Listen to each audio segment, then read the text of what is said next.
Hello students, welcome back to statistics by Savita. ನಾನು ನಿನ್ನೆ previous ವಿಡಿಯೋದಲ್ಲಿ ಒಂದು ನಾರ್ಮಲ್ ಡಿಸ್ಟ್ರಿಬ್ಯೂಷನ್ನ POQ ಕ್ವಶನ್ನ ಅಪ್ಲೋಡ್ ಮಾಡಿದ್ದೆ. ನೆಕ್ಸ್ಟ್ ಕ್ವಶನ್ ಬಂದುಬಿಟ್ಟು ನಾನು LPP ಇಲ್ಲಿ ಲೀನಿಯರ್ ಪ್ರೋಗ್ರಾಮಿಂಗ್ ಪ್ರಾಬ್ಲಮ್ ಒಂದು ಈಗ ಅಂದರೆ ಎರಡು ಇದನ್ನು ಮಾಡಬೇಕಲ್ಲ, ಇಲ್ಲಿ ಎರಡನ್ನು ಸಾಲ್ವ್ ಮಾಡಬೇಕು POQ ಕ್ವಶನಲ್ಲಿ. ಒಂದನ್ನು ಸಾಲ್ವ್ ಮಾಡಿದ್ದೆ ಮತ್ತು ಇನ್ನೊಂದನ್ನು ಇವತ್ತು ಸಾಲ್ವ್ ಮಾಡ್ತಾ ಇದ್ದೀನಿ ಈ ವಿಡಿಯೋದಲ್ಲಿ. ಈಗ ಫಸ್ಟು ನಾನು ಈಗ LPP ಲೀನಿಯರ್ ಪ್ರೋಗ್ರಾಮಿಂಗ್ ಪ್ರಾಬ್ಲಮ್ನ ಹೆಂಗೆ ಮಾಡೋದು ಅಂತ ನೋಡೋಣ. ಮಾಡೆಲ್ ಕ್ವಶನ್ ಪೇಪರ್ ಪ್ರಾಬ್ಲಮನ್ನೇ ತಗೊಳ್ತಾ ಇದ್ದೀನಿ. ಈಗ ಫಸ್ಟ್ ಮಾಡೆಲ್ ಕ್ವಶನ್ ಪೇಪರಲ್ಲಿ ಓಕೆ, ಪೇಪರ್ 2 ಅಲ್ಲಿ ಈಗ ಒಂದು ಕ್ವಶನ್ ಇದೆ, ಹೌದಾ? ಲೀನಿಯರ್ ಪ್ರೋಗ್ರಾಮಿಂಗ್ ಪ್ರಾಬ್ಲಮ್ ಹೆಂಗಿದೆ LPP ಅಂತಂದರೆ ಎಲ್ಲ ಪ್ರಾಬ್ಲಮ್ಸು ಸೇಮ್ ಇದೆ. Minimization or maximization, z is equals to 50x plus 60y ಅಂತ ಇದೆ, ಹೌದಾ?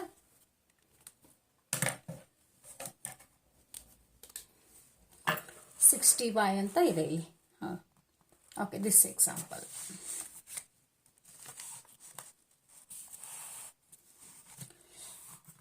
Then subject to the constant ST ಅಂತ ಇಲ್ಲಿ ಮಿನಿಮಮ್ ಇರ್ಬೋದು ಅಥವಾ ಮ್ಯಾಕ್ಸಿಮೈಸೇಷನ್ ಇದು ಇರ್ಬೋದು. Same type of examples, either less than more than ಇರುತ್ತೆ ಅಷ್ಟೇ ಅಲ್ಲಿ.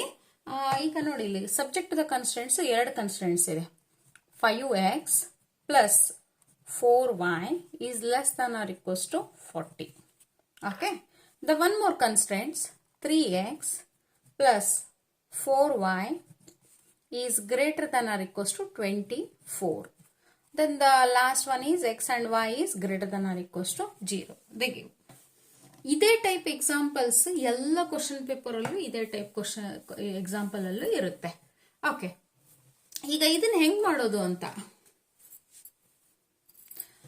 ಫಸ್ಟ್ ನಾವೇನ್ ಮಾಡ್ತೀವಿ, ಫಸ್ಟ್ ಇಕ್ವೇಶನ್ ನ ತಗೊಳ್ತೀವಿ. ಈಗ subject to the constants, this is a first equation, this one is a second equation. If have to consider the first and second. The first equation you have to take it in the solution part. First equation, 5x plus 4y is equal to 40. If you have to convert, when you are taking a solution part, inequality to equality form. 5x plus 4y is equal to 40. Then if you have to take it as a put x is equals to 0. Put x is equals to 0, then 4y is equals to 40. Then y is equals to 40 divided by 4. Okay, that is equals to 10. Then what is the xy values? X and y values. When x is 0 and y is 10. Then put y is equals to 0. Okay, then 5x is equals to 40. Then x is equals to 40 divided by 5. Then this is equals to 8. Then when y is 0, then x is 8. Okay, then 2 points we got it, 10 and 8 for first equation. Then you have to take it as a second equation. Second equation is 3x plus 4y is equals to 24. Then put x is equals to 0. Then what is a y? 4y is equals to 24. Then y is equals to 24 divided by 4 is equals to 6. 6 4s are 24. Okay, then put this equations are 0, 6. Okay, then put y is equals to 0. Then if I have to take it as a y is equals to 0, then 3x is equals to 24. Then x is equals to 24 divided by 3. Then this is equals to 8. Okay, then 8, 0. Okay, we got it as a 10 and 8 points, and here as a 8 and 6. Okay, these 2 points we got it. After that, immediately you take it as a diagram. Here the graph sheet will be providing in the examination. Graph sheet ನಿಮ್ಗೆ exam ಒಳಗೆ ಕೊಟ್ಬಿಡ್ತಾರೆ. ಆ graph sheet ಅಲ್ಲಿ ನೀವು ಇದನ್ನ ತೆಗಿಬೇಕಿಲ್ಲಿ. ಈಗ ಯಾವುದು highest ಅಂದ್ರೆ 10 ಇದೆ, 8 ಇದೆ. ಇಲ್ಲಿ ನಾನು 2, 4, 6, 8, 10 ತಗೊಳ್ತೀನಿ. Okay, 2, 4, 6 and 8.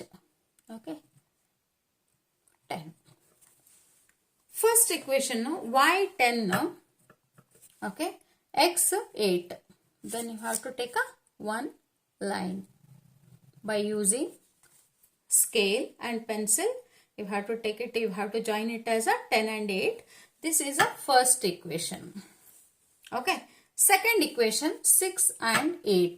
Y is 6 and x is 8. Then you have to join these two. Okay, this is a second equation. Okay, then we have to see the question.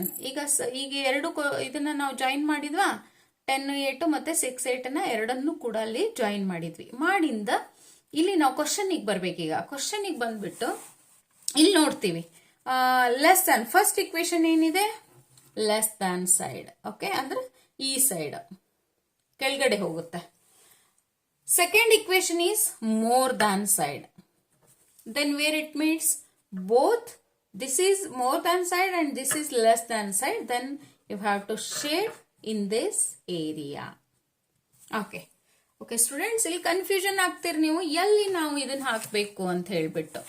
ಹೌದಾ, ಎಲ್ಲಿ ಶೇಡ್ ಮಾಡ್ಬೇಕು ನಾವು ಅಂತ ಹೇಳಿ ಬಹಳ ಇದನ್ನ LPP ಕನ್ಫ್ಯೂಷನ್ ಆಗೋದೇ shading. ನಿಮ್ಗೆ ಎರಡು ಲೆಸ್ ದಾನ್ ಇತ್ತಂತ ತಿಳ್ಕೊಳ್ಳಿ, ಎರಡು ಇಲ್ಲಿ ಒರಿಜಿನ್ ಕಡೆ ಬರುತ್ತೆ. ಒರಿಜಿನ್ ಕಡೆ ಬಂದಾಗ ಎರಡು ಈ ಏರಿಯಾನ ನೀವು ಶೇಡ್ ಮಾಡ್ತೀರಾ.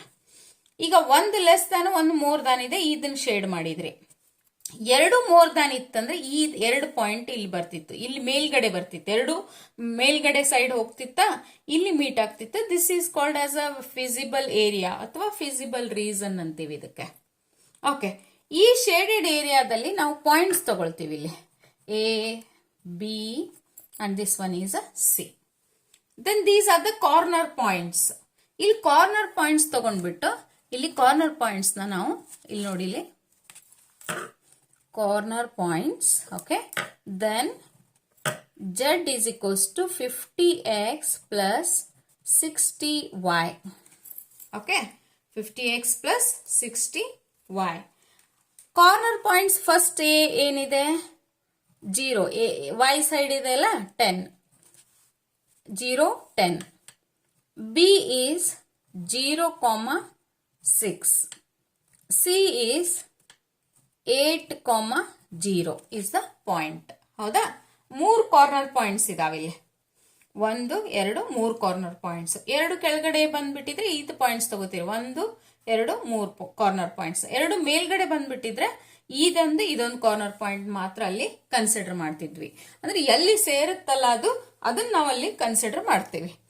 ಇಲ್ಲಿ Z is equals to ಈಗ 50 into 0 x ಇದ್ದಲ್ಲಿ, ಇಲ್ಲಿ ಇದನ್ನ x ಇದ್ದಲ್ಲಿ ಹಾಕ್ತೀರಿ, ಇದನ್ನ y ಇದ್ದಲ್ಲಿ ಹಾಕ್ತೀರಿ, ಸಬ್ಸ್ಟಿಟ್ಯೂಟ್ ಮಾಡ್ತೀರಿ.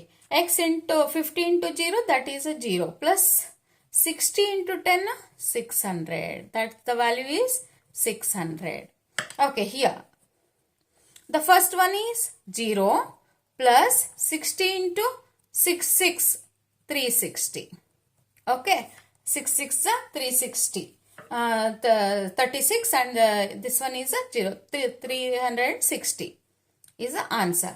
Then here in this Z is equals to 50 into 450, okay, plus 60 into 0, that is equals to a 0. Okay, 8 5 40, sorry 40, 400 and the plus 0, this is 400. Okay, here just you observe the question, it is a minimum or maximum, minimum or maximum. Then this is a minimum, then which one is minimum in this? 360 is a minimum, then you have to mark this one. Okay, then you have to write the last Z is equals to 360 is the optimal solution for the corner point 0,6. You have to write it fully. Okay. I think all of you got it. The same way if I have to calculate, this is ಒಂದು ನಾನು ಮಾಡಿ ತೋರಿಸಿದೆ. ಇನ್ನೆರಡು model question paper ಅಲ್ಲಿ ಏನಿದೆಲ್ಲ same ಇದೆ. Minimisation 2 equations is given, one is less than and one is more than side. Subject to the constraint 2 equations. Just you have to calculate the points and you have to substitute it. Third also, the maximization is given. Okay, one is a less than and the second one is also less than. Then you have to take it either both. You have to calculate. If you are not getting, comment me. ಇದರಲ್ಲಿ ಏನಾದರೂ ನಿಮಗೆ LPP ಅಲ್ಲಿ ತಿಳಿದಿಲ್ಲ ಅಂದ್ರೆ comment ಮಾಡಿ. Easy ಆಗಿದೆ, ನೀವು ಈಸಿಯಾಗಿ ಕ್ಯಾಲ್ಕುಲೇಟ್ ಮಾಡ್ಬೋದು. ಫುಲ್ ಮಾರ್ಕ್ಸ್ನ ಇಲ್ಲಿ ಏನು ತೇರಿ ಬರೆಯೋದಂತೂ ಏನಿಲ್ಲ. ಇಲ್ಲಿ ನೋಡಿ, ಒಂದು ಪಾಯಿಂಟ್ಸ್ ಫೈಂಡ್ ಔಟ್ ಮಾಡ್ಬೇಕು ನೀವು. ಇದನ್ನ ತೆಗಿಬೇಕು ಡೈಗ್ರಾಮ್. ಪಾಯಿಂಟ್ಸ್ ಫೈಂಡ್ ಔಟ್ ಮಾಡ್ಲಿಕ್ಕೆ ನಿಮ್ಗಲ್ಲಿ ಮಾರ್ಕ್ಸ್ ಇರುತ್ತೆ. ಓಕೆ, ಇಲ್ಲಿ 1 ಮಾರ್ಕ್ ಬಂದ್ಬಿಡುತ್ತೆ ಪಾಯಿಂಟ್ಸ್ ಫೈಂಡ್ ಔಟ್ ಮಾಡ್ಲಿಕ್ಕೆ. ಒಂದು ಗ್ರಾಫ್ ಹಾಕ್ಲಿಕ್ಕೆ 2, ಮತ್ತೆ ಶೇಡಿಂಗ್ ಮಾಡ್ತೀರಾ, ಅಲ್ಲಿ ಶೇಡಿಂಗ್ ಮಾಡಿದ್ರಲ್ಲಿ 3. ಇದು ಕ್ಯಾಲ್ಕುಲೇಟ್ ಮಾಡ್ತೀರಿ, ಕಾರ್ನರ್ ಪಾಯಿಂಟ್ ಮತ್ತೆ ಇದನ್ನ ಸಬ್ಸ್ಟಿಟ್ಯೂಟ್ ಮಾಡ್ತೀರಿ 4. Last answers maximisation and minimisation ಬರೀತೀರಲ್ಲ, ಅದಕ್ಕೆ 5 ಮಾರ್ಕ್ಸ್ ಅನ್ನ ಇಲ್ಲಿ ತಗೊಳ್ತೀರಿ. ಫುಲ್ 5 ಮಾರ್ಕ್ಸ್ ಕರೆಕ್ಟಾಗಿ ಇದನ್ನ ಕರೆಕ್ಟಾಗಿ ಇಷ್ಟು ಮಾಡಿಬಿಟ್ರೆ ನೀವು ಫುಲ್ 5 ಮಾರ್ಕ್ಸ್ ನೀವು ತಗೊಳ್ತೀರಾ. Okay students, thank you for watching the video. Subscribe, like and comment the video.